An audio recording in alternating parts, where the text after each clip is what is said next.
जब मैया सती अपने प्राणों का त्याग कर देती हैं तो इधर कुछ समय के बाद मैया सती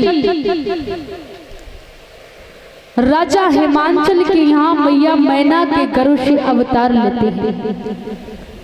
राजा हिमांचल के यहाँ जब सती ने जन्म लिया तो राजा हिमांचल माताओं बड़ा प्रसन्न, क्योंकि घर में एक बेटी ने जन्म लिया।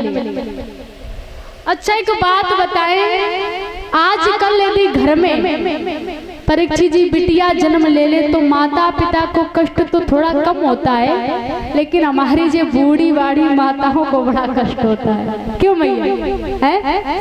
यदि घर में बेटी जन्म ले ले, यदि बेटा जन्म ले तो लड्डू बिटवाते हैं हमारे लोग, कहीं बिटिया जन्म ले ले तो बतासे में काम निपटाए देते हैं।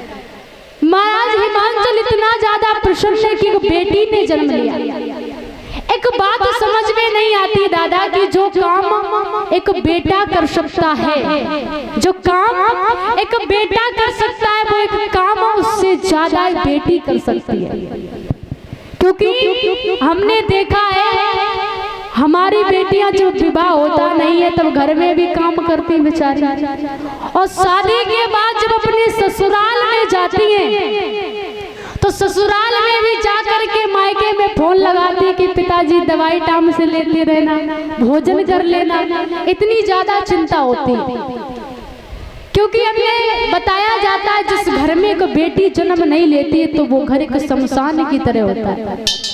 और आपको बता दें दादा, जिस घर में बेटी ना हो तो उस घर में जाना आपको घर कभी साफ सुथरा नहीं मिलेगा। हमने देखा है जिस घर में बेटियां होती है ना वो घर बड़ा अच्छा सफाई से रखती हैं, और जिस घर में बेटियां नहीं होती है वो घर भी अच्छा नहीं लगता। राजा हिमांचल बड़ा प्रसन्न है। एक व्यक्ति था एक गांव में, तो उसके घर में एक बेटी ने जन्म लिया परीक्षित जी। तो पहली बेटी ने जन्म लिया तो एक उसका मित्र था, तो उसने कहा कि भैया अरे राधे राधे। बोले भैया राधे राधे, घर में लक्ष्मी आई है। बोले बड़ी अच्छी बात है, और सहयोग की बात की भगवान की कृपा हो जाए जब दूसरी बेटी हो जाए माताओं तो वो कहेगा भैया राधे राधे। बोले सब ठीक है राधे राधे। बोले क्यों? अरे क्या बताए, पहले आई थी लक्ष्मी अब आई है सरस्वती। तो बोले अच्छी बात है भाई, सरस्वती आई है, पहले लक्ष्मी फिर सरस्वती, दो बेटियां होगी तो किस्मत की बात है।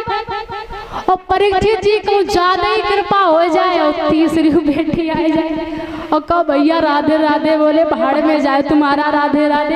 अरे काय का राधे राधे? बोले क्यों? अरे पहले आई थी लक्ष्मी और फिर आई सरस्वती, अब आई है काली अमाओ घर खाली। बोले क्यों? अरे आजकल भैया शादी विवाह में लोग 10-10, 15-15 लाख रुपए मांगते हैं, और इस घर में यदि 3-4 बेटियां हो जाएंगी तो भला वो व्यक्ति कैसे विवाह कर पाएगा?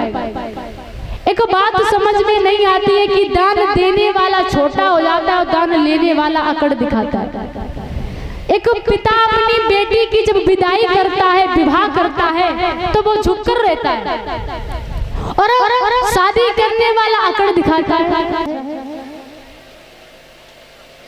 बोलिए सच्चे दरबार की। तो राजा हिमांचल दादा बड़ा प्रसन्न है कि हमारे घर में एक बेटी ने जन्म लिया। तब तक माताओं सहयोग की बात की नारद जी का आना हुआ। तो नारद जी ने कहा कि हमें ऐसा लगता है राजा हिमांचल के यहाँ किसी ने जन्म लिया है, देखो बड़ा बधाई बज रही है, दान लुटाया जा रहा है। हिमांचल से कहा कि राजन क्या बात है, बड़ा खुशी हो? बोले खुशी की तो बात ही हमारे घर में एक बेटी ने जन्म लिया है। और ऐसा करो नारद जी तुम सही समय पे आए, तुम ऐसा करो हमारी बेटी का पत्रा में देखो कि इसका भाग्य कैसा होगा और इसका नाम क्या और इसका विवाह किसके साथ में होगा। तो नारद जी ने पत्रा लिया और श्रोताओं पत्रा को लेकर के देखा तो कहने लगते हैं क्या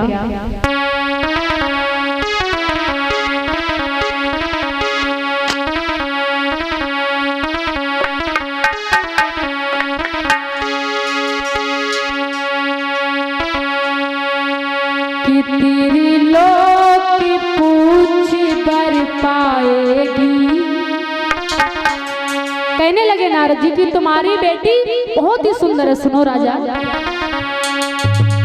कि तेरी लोग की पूछ बर पाएगी और तेरे लोग पूछी जाएगी।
सुनो, अरे तुम्हारी बेटी का विवाह किसी योगी महात्मा फक्कड़ के साथ में होगा। और जैसे ही श्रोताओं सुना, मैया मैना ने तो कहने लगी कि योगी महात्मा के साथ में, अरे हमारी बेटी इतनी ज्यादा सुंदर है तो हम अपनी बेटी का विवाह किसी योगी महात्मा के साथ में बिल्कुल नहीं कर सकते।